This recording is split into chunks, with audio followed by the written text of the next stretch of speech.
In un travagliato periodo in cui una pagina della cronaca nazionale molto spesso è riservata alle emergenze provocate da eventi naturali disastrosi per il nostro paese, diffondere la cultura di protezione civile è diventato indispensabile. Da qui l'idea di educare i giovani alla cultura di protezione civile attraverso un progetto concorso Conosciamo i rischi, un'iniziativa voluta dalla provincia regionale di Agrigento. Volevamo per tempo sensibilizzare il mondo giovanile, quindi partendo segnatamente dal mondo scolastico, proprio in un mondo in cui noi qui ad Agrigento è particolarmente vasto, mi riferisco a quello del volontariato. Noi come Protezione Civile abbiamo molte associazioni che si prodigano quotidianamente per salvaguardare la nostra collettività e sono sempre disponibili. Però ritenevamo opportuno e doveroso come ente in concordia con il Presidente della Provincia, il Professore Eugenio Dorsi, sensibilizzare sempre di più il mondo scolastico anche su queste tematiche.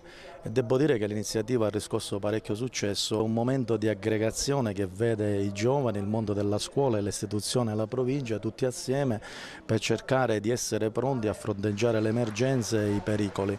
E ritengo che i ragazzi non solo domani saranno pronti eventualmente, Dio non voglia, a fronteggiare eventuali emergenze, ma che hanno già una sensibilità di prodigarsi verso il prossimo. Il progetto, volto a sensibilizzare ed educare i giovani sulle tematiche di protezione civile, è stato coordinato dal funzionario responsabile Marzio Tuttolomondo. In questi incontri abbiamo un po' parlato con i ragazzi dei rischi che affliggono la nostra provincia, quindi i principali sono sicuramente il rischio sismico, il rischio idrogeologico e il rischio incendi, quindi abbiamo concentrato le nostre attività su questi tipi di rischi.